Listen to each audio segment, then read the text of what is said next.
Ser gestor é uma das funções mais desafiadoras que existem dentro de uma organização. Não é só sobre entregar resultados, é sobre lidar com gente, com expectativas, inseguranças, frustrações e ambições. E na maior parte das vezes, a gente assume essa responsabilidade sem ter nenhum preparo. É como ser chamado para pilotar um avião em pleno voo com um manual de instruções incompleto. Você até tenta manter tudo funcionando, mas sabe que qualquer movimento errado pode colocar todo mundo em risco. Se você já sentiu essa pressão, você não está sozinho. E foi exatamente por isso que eu resolvi reunir as 9 ferramentas que mudaram minha forma de liderar. Coisa que eu aprendi no campo de batalha, na dor, errando. E que honestamente eu gostaria de ter aprendido bem antes.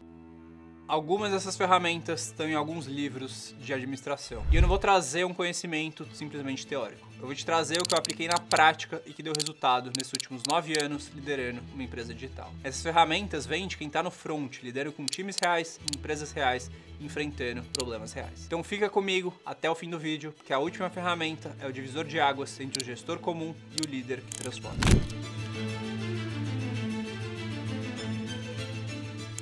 Durante muito tempo, eu achava que fazer reuniões one-on-one com o time era só uma formalidade. Sabe aquele momento que você chama alguém e diz o seguinte: E aí, tudo certo? Como é que estão as coisas? 5 minutos de conversa, responde 2 perguntas, sorri e pronto, acabou a reunião. Só que isso não é liderar, isso é cumprir protocolo. Uma one-on-one bem feita é uma das ferramentas mais poderosas que um gestor pode ter. Só que ela precisa de estrutura, porque senão vira um bate-papo vazio, sem direção e sem impacto. A estrutura que transformou minhas one-on-ones tem 5 partes. Eu começo com um check-in emocional, que é perguntar como que a pessoa tá. A gente revisa o que foi combinado na última conversa. Depois a gente entra em obstáculos e dificuldades do dia a dia. Em quarto, a gente fala sobre desenvolvimento, o que a pessoa quer crescer e onde ela se sente travada. E a gente fecha com acordos claros sobre o que vai ser feito até o próximo encontro. Essa estrutura simples criou espaço de segurança para conversas profundas. Já tive reuniões onde uma pessoa me disse que estava pensando em sair e por causa da one-on-one a gente conseguiu reverter. Já tive encontros que eu percebi só pelo tom de voz no check-in que algo estava errado e estava mesmo. O que antes era só um ritual corporativo virou uma ferramenta de escuta, direção e conexão real com o time.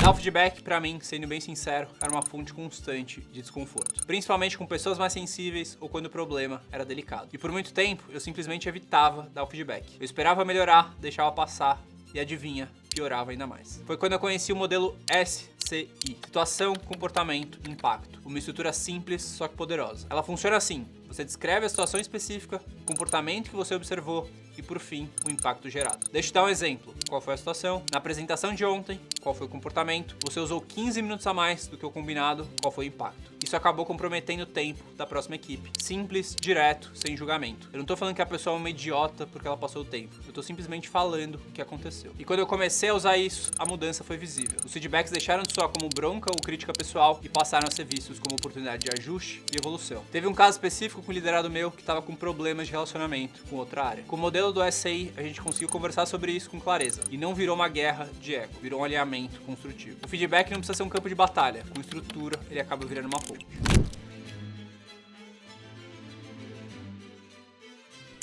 Por muito tempo, gerenciar tarefas na nossa equipe era um caos organizado. Cada um usava uma coisa.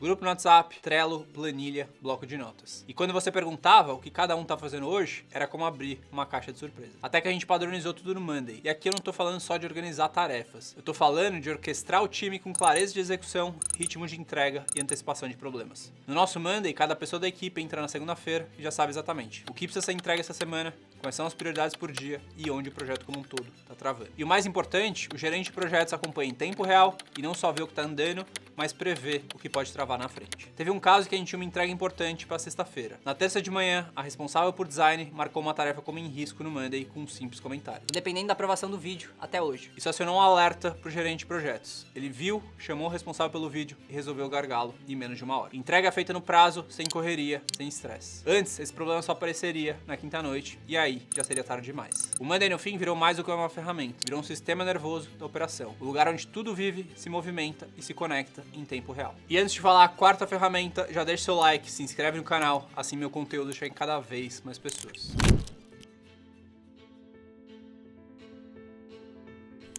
E a quarta ferramenta é o plano de 90 dias. Eu tenho certeza que você já viu gente talentosa entrando numa empresa e 3 meses depois ela tá frustrada. E não por falta de capacidade, mas sim por falta de direção. É aquele clássico, a pessoa entra, recebe o e-mail corporativo, assina os documentos, participa de meia dúzia de reuniões e depois disso fica solta no campo, sem saber o que é esperado, quem são os donos de cada área ou o que é sucesso nos olhos dos gestores. Foi por isso que a gente estruturou um plano completo de onboarding de 90 dias. A ideia é simples, os 3 primeiros meses são uma jornada clara e progressiva de adaptação, aprendizado e entrega. O plano está dividido em 3 blocos.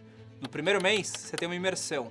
Aqui a pessoa precisa entender do negócio, mergulhar na cultura e conhecer os processos. Ela não precisa necessariamente entregar alguma coisa, ela precisa mais absorver. No segundo mês, é a colaboração assistida. Ela começa a participar de entregas reais, mas com suporte. Tudo é feito em parceria com o mentor ou par da área. E no terceiro mês, autonomia com avaliação. Nesse momento, ela já assume algumas tarefas sozinha, participa de rituais e recebe feedback estruturado sobre sua performance. Um exemplo prático, uma pessoa do time de suporte entrou no início do ano. Ela participou de sessões em todas as áreas da empresa, tinha reuniões frequentes com a sua líder para tirar dúvidas e falar sobre os processos. Na segunda semana, ela já estava acompanhando tarefas reais no Monday com o time. No fim dos 90 dias, já estava atendendo os clientes com sucesso, com avaliação clara da liderança e plano de desenvolvimento pronto para o próximo ciclo. Esse plano acabou reduzindo a curva de adaptação pela metade. E mais, ele fez com que novos colaboradores se sentissem vistos, cuidados e com clareza sobre seu papel desde o primeiro dia. Onboard não é luxo, é o primeiro passo para formar um time que entrega confiança e consistência.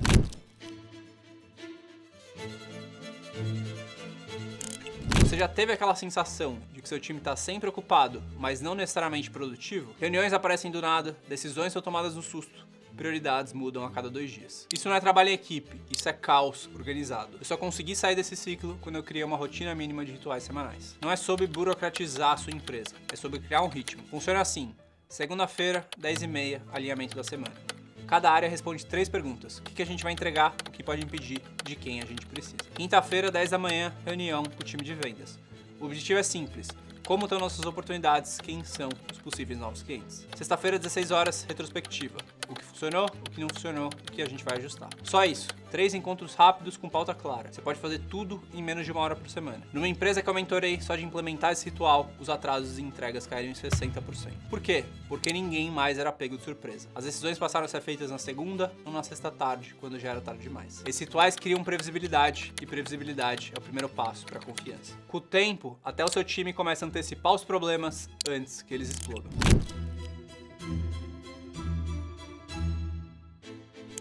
Uma vez, um gestor me disse a seguinte frase: Eu acho que a gente tá indo bem, porque pelo menos ninguém reclamou de nada. E essa frase resume um problema de muitas lideranças: tomar decisões com base em sensação. Sentir que tá tudo certo até não tá mais. Durante um período de crescimento acelerado, eu percebi que minha equipe de operações estava sobrecarregada. Mas como ninguém dizia nada e os relatórios vinham só no fim do mês, eu achava que tava tudo bem. Qual foi o spoiler? Não tava. Foi aí que eu criei um dashboard visual por área com a lógica do semáforo. Verde, tá tudo fluindo, estamos dentro da meta. Amarelo, temos uma atenção necessária.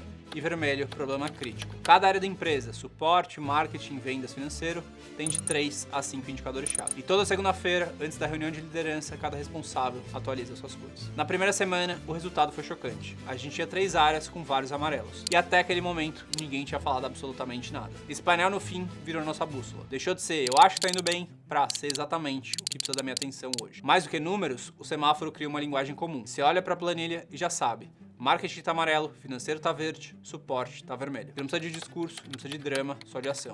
E o mais importante, quando algo começa a piorar, você já vê antes. E quando algo melhora, você já comemora junto com o time.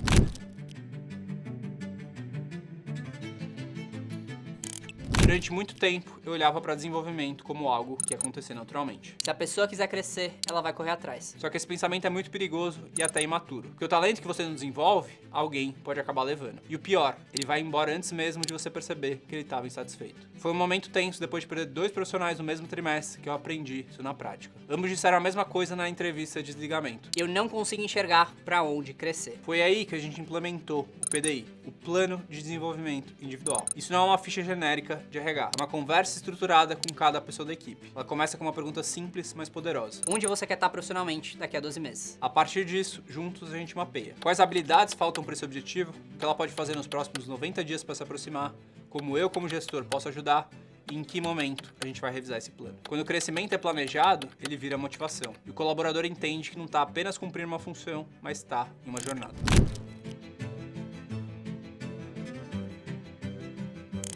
delego tudo pro meu time. Essa é uma frase que muitos gestores dizem com orgulho. Só que a verdade é que na prática a maioria não delega, só repassa as tarefas. Delegar de verdade exige uma coisa que muita gente esquece, que é clareza. Clareza sobre o que está sendo pedido, clareza sobre a responsabilidade envolvida e principalmente clareza sobre o grau de autonomia que é esperado. O que resolveu esse problema para mim foi a estrutura de delegação de 3 níveis. E como é que funciona? Nível 1, a pessoa faz e te mostra antes de entregar. É ideal para tarefas críticas ou para pessoas em treinamento. Nível 2 é a pessoa fazer e te avisar depois.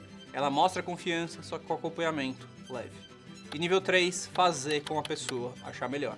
Autonomia total, você só acompanha os resultados. Um exemplo, um analista de mídia estava cuidando de campanhas importantes. Toda semana ele me chamava para revisar cada criativo, cada lance, cada relatório. Até que a gente combinou, por 2 semanas ele operaria no nível 1. Se os resultados estivessem estáveis, a gente ia subir para o nível 2. Depois de 3 meses, ele já operava 100% no nível 3. Qual que foi o resultado? Ele cresceu, eu ganhei tempo e a performance da campanha acabou melhorando. Delegar sem essa clareza é como entregar a chave do carro sem dizer para onde você quer ir. Com ela, cada pessoa sabe seu papel e você não vira o gargalo do time.